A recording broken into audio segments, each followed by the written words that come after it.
All right. This is Coach Alex here with Ignite Fitness.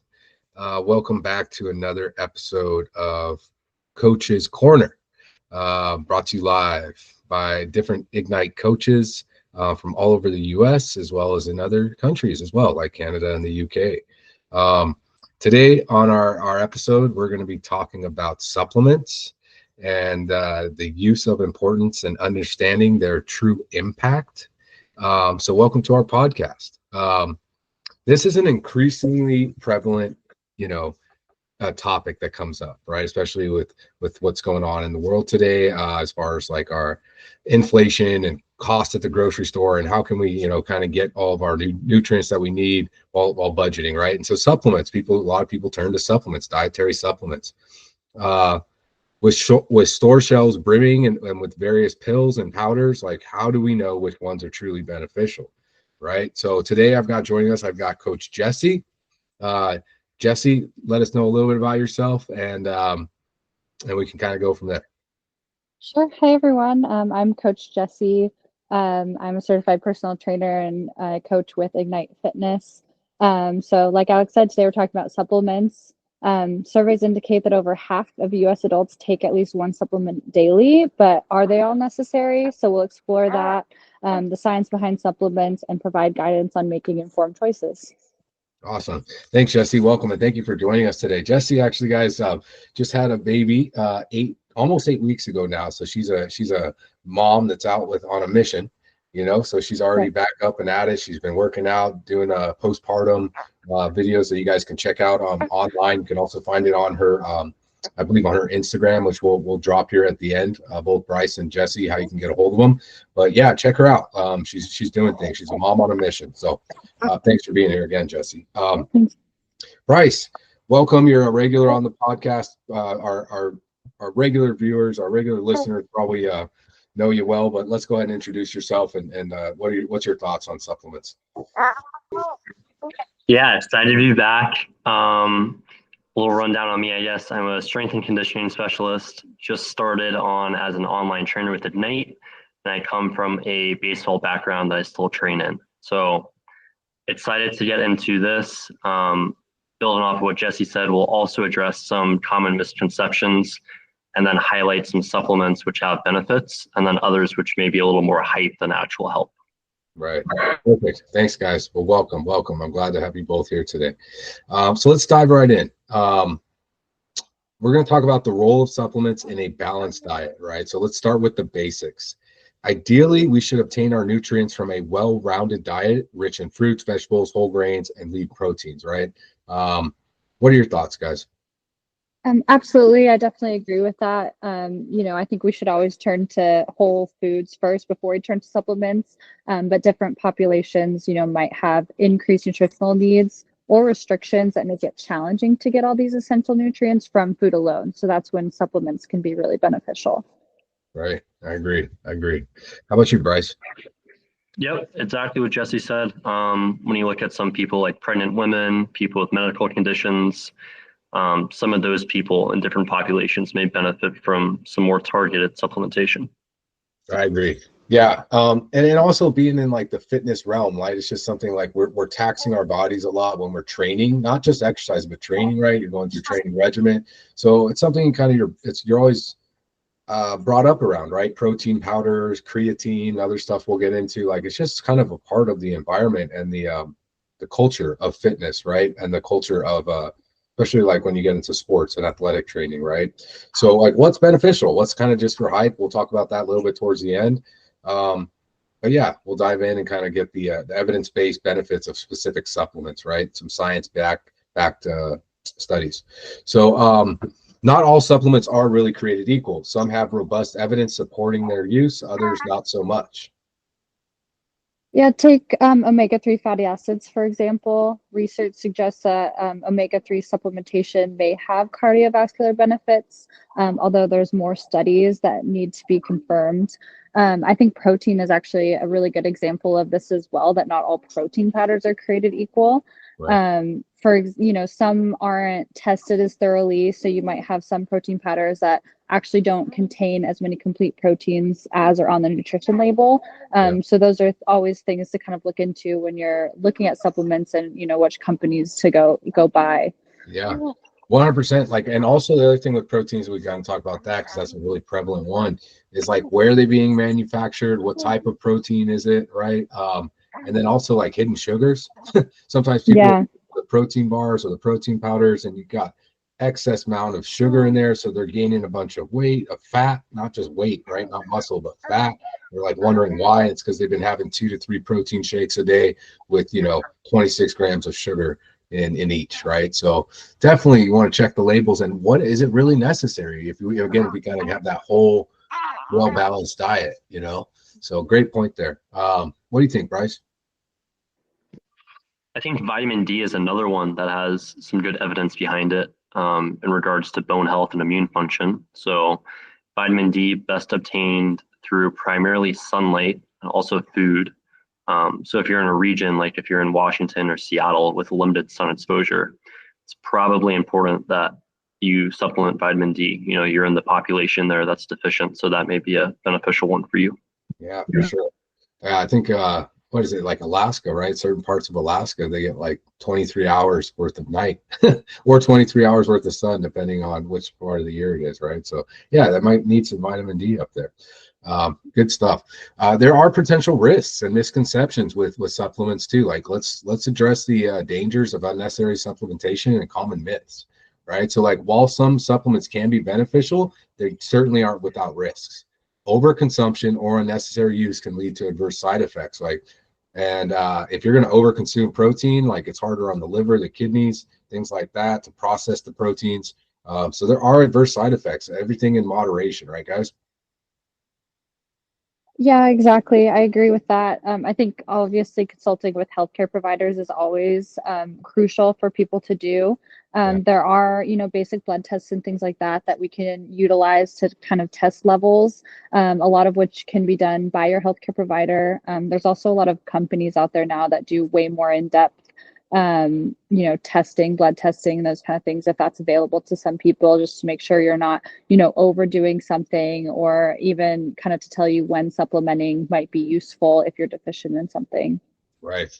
Great point. Like back in the day, like it was like doctors would like look at your, you know, your skin, or if you had dark circles on your eyes, be like, oh, you or your nails, right? Was another one like, oh, you might be like low on calcium or keratin or iron, excuse me, based off of your appearance, right? But nowadays, with the testing we have available at a relatively inexpensive cost too, I think it's well worth it to go get lab tests, get the blood work done, see how your body's functioning, see how your organs are functioning, see what you might be missing in your diet, right?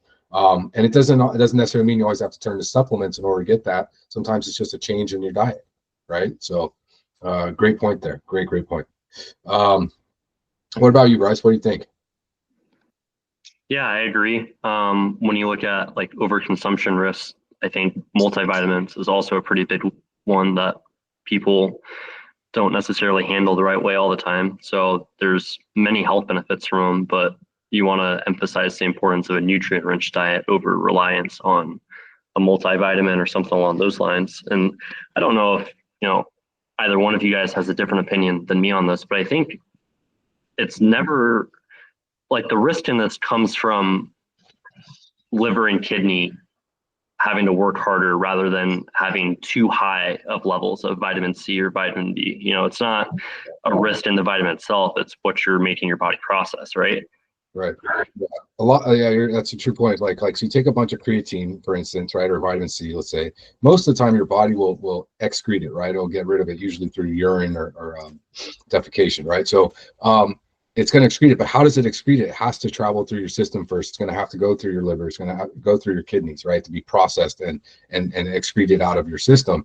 And it does cause excess work for them to do. And doing that over time can be very damaging, right? Obviously, we're not medical professionals in here, none of us yet. Some of us are working towards that, right? And still in school or going back to school, stuff like that. However, like always want to consult your medical professional about these things, but we're just going off based of our experience as athletes, as trainers, and what we've witnessed. So yeah, I know firsthand that like having excess protein is really hard on your kidneys, right? Especially if you're what's the word I'm looking for? Pre-exempt to like having kidney issues, right? If it runs in the family, if there's genetics behind that, right? Chronic kidney disease, stuff like that. So, you got to be careful.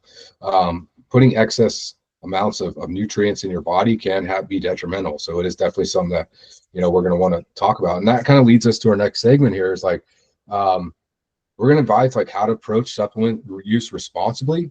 And before starting any supplement, it's essential to assess whether you truly need it or not, right? And how do we do that? We kind of touched on it earlier, but what do you think, Jess?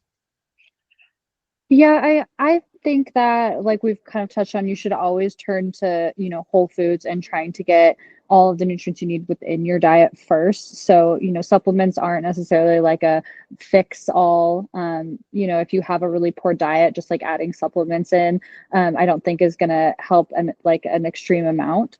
So if you're eating a lot of processed foods, things like that, I mean, I think the first step is always to eat, natural kind of whole foods first, and then maybe turning to supplements if you are deficient in things. And to your point before, kind of where you could, be more observant of what you need.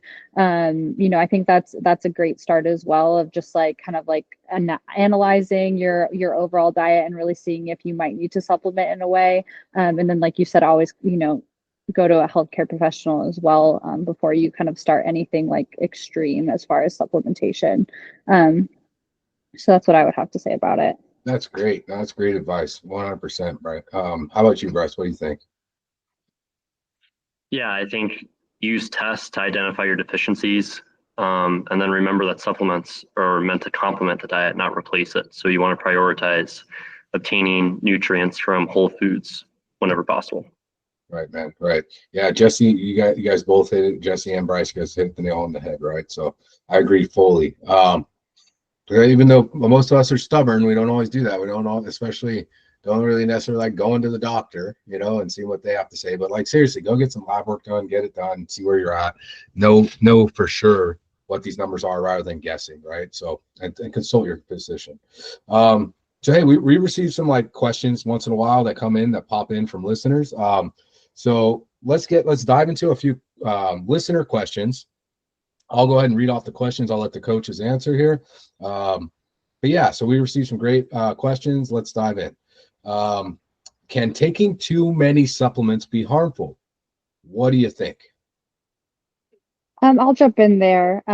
Yes, the answer is definitely yes. As we've talked about, it can have repercussions on, liver function and other things. So you can take too many supplements and it can lead to some kind of toxicity, especially with fat soluble vitamins and certain minerals.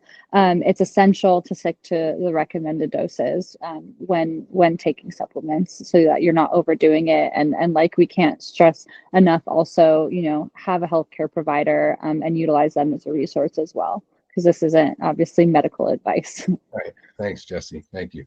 Yeah, great answer. Here's another one I'll throw out there. Because you see these too all the time, like these ones like Omega Brain and like recharge and like all this stuff for like your brain health, right? So and mental health. So are there any supplements that can improve mental health?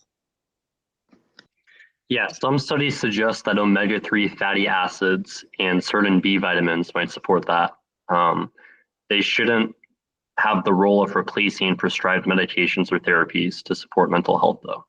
Right. I'll add to that a little bit too. It's like they've done creatine, which is one of the most highly studied supplements that we take out there, which you can find naturally in like in meat, right, or especially red meat.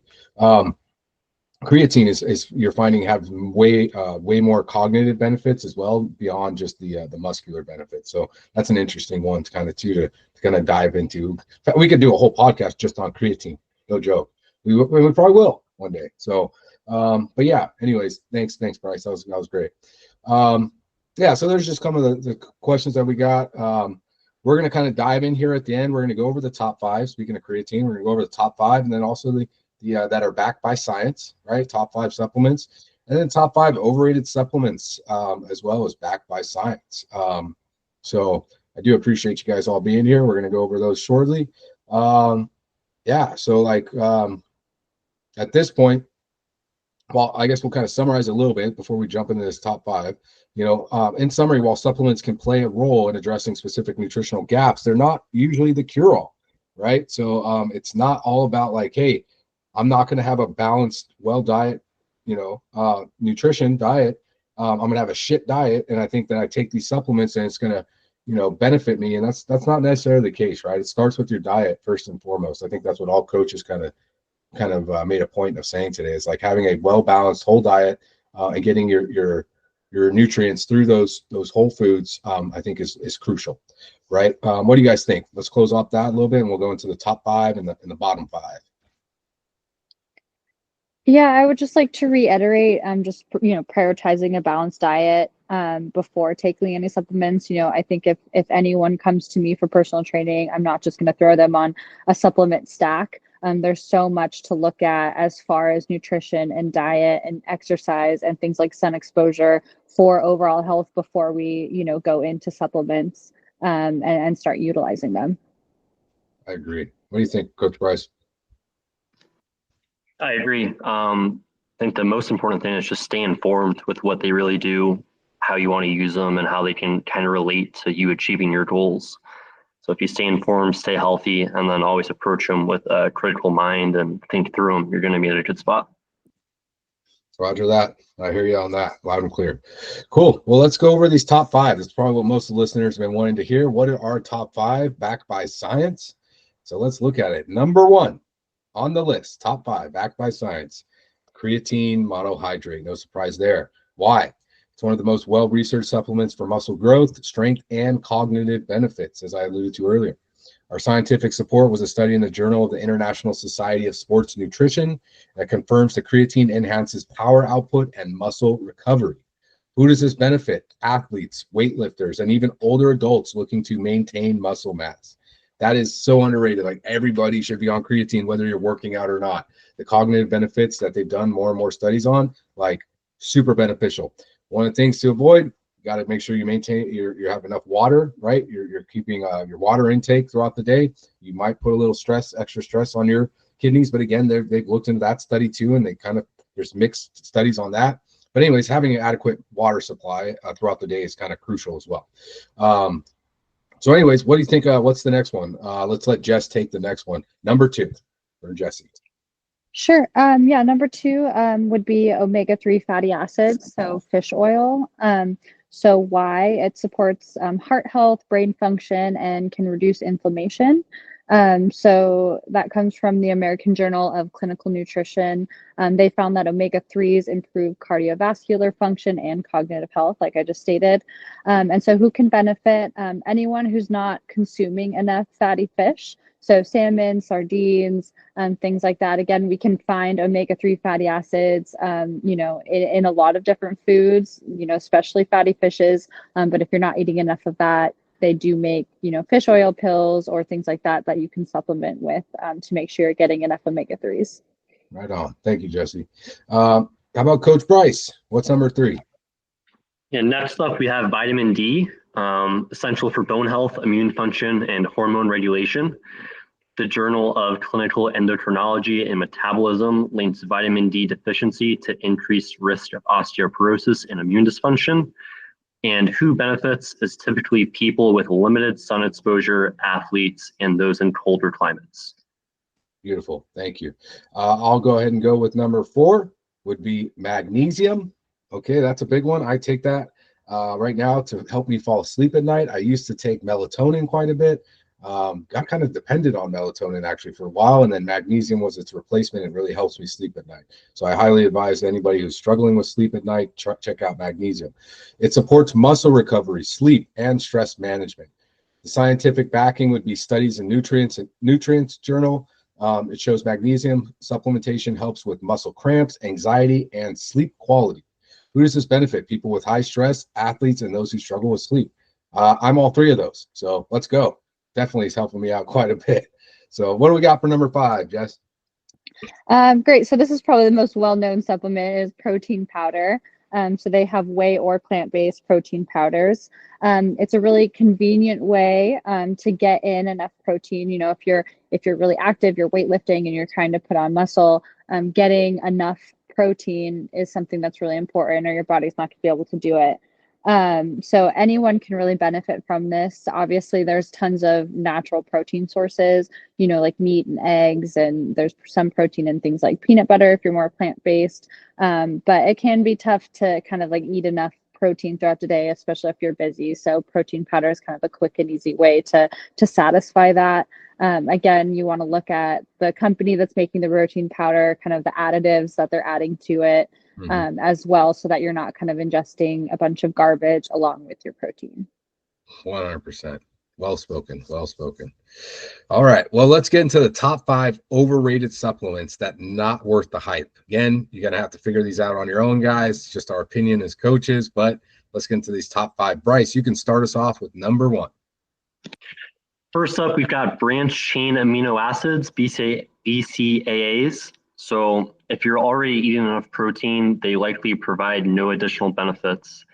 And the Journal of International Society of Sports Nutrition found that they're inferior to whole protein sources for muscle growth. So just like we were talking about earlier, you got to identify your needs. And if you're not deficient in it, it's just going to harm you and put more work on your kidneys and livers. It's not something like creatine where it's hard to get an adequate amount from red meat. It's super limited in red meat, and you kind of have to supplement creatine. BCAAs, it's not the case. You can get that through proteins. 100%.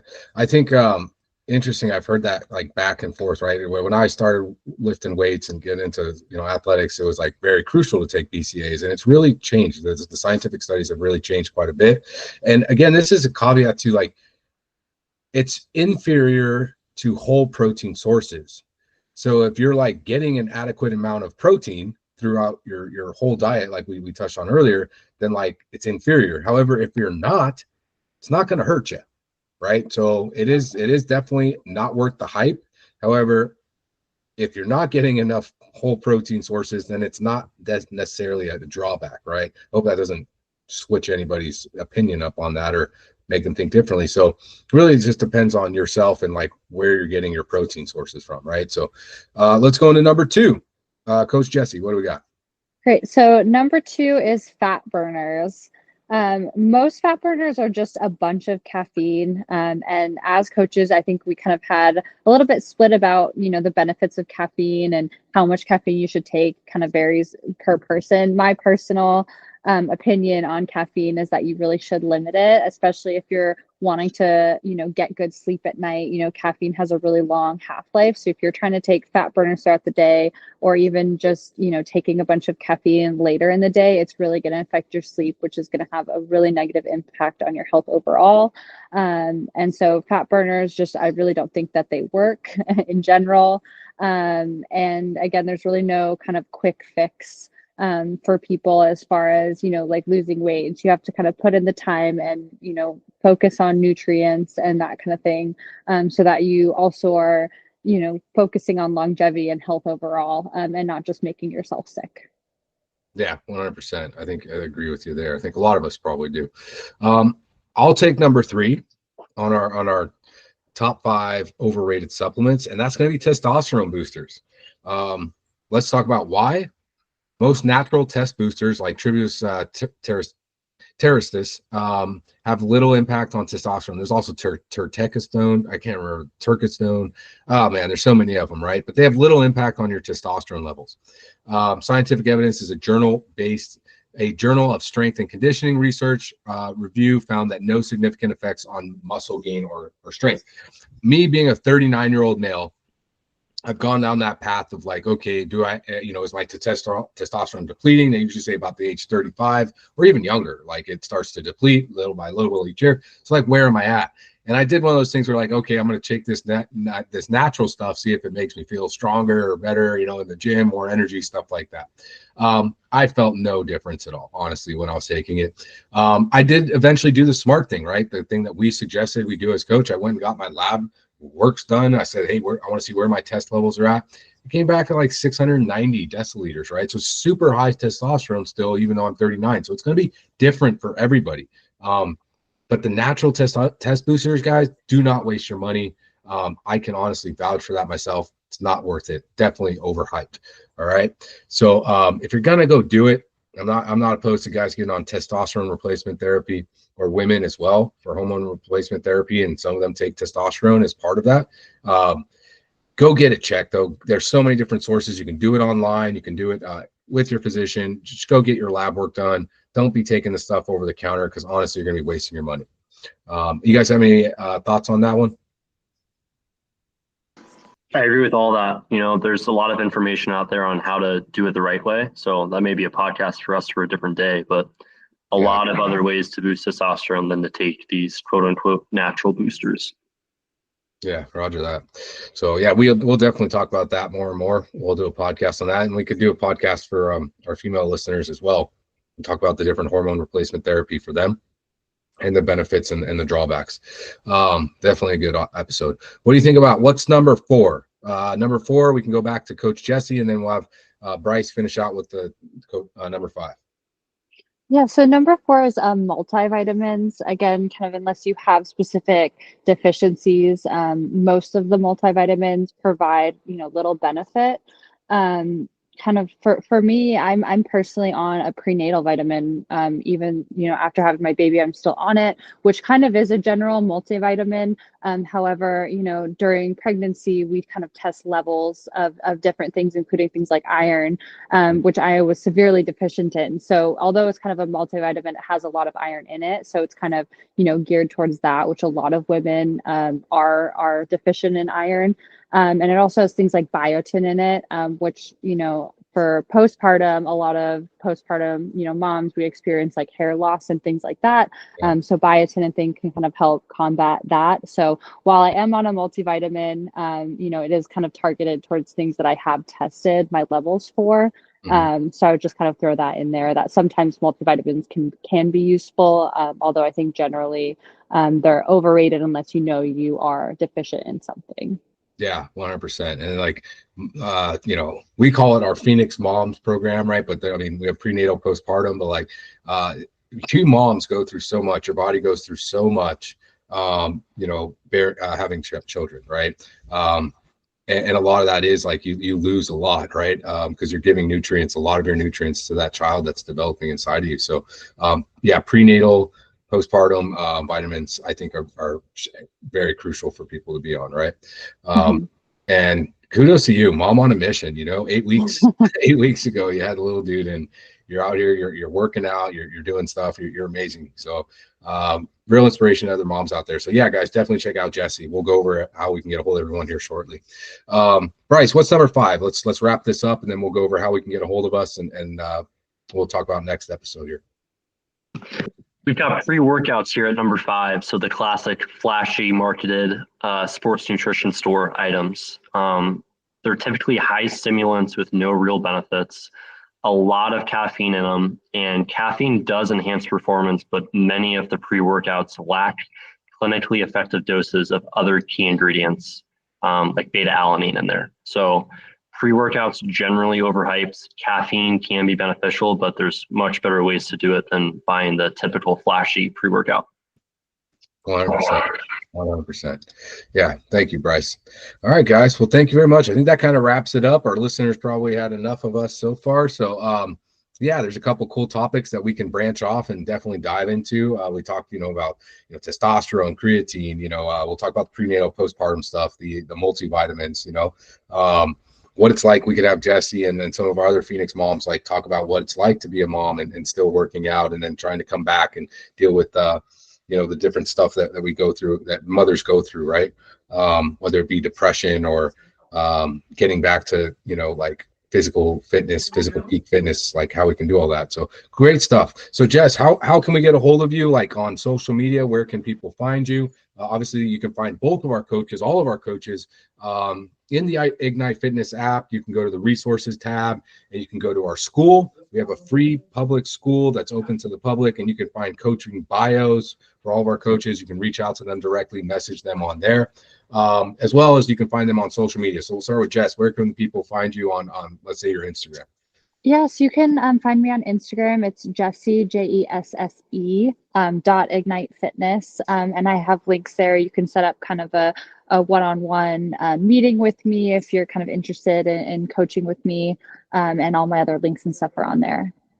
Perfect. Thanks so much. Yeah. So reach out to Jessie again. Amazing mom on a mission. Bryce, how can we find you? Yeah, I'm Bryce, BRYCE.wellness on Instagram.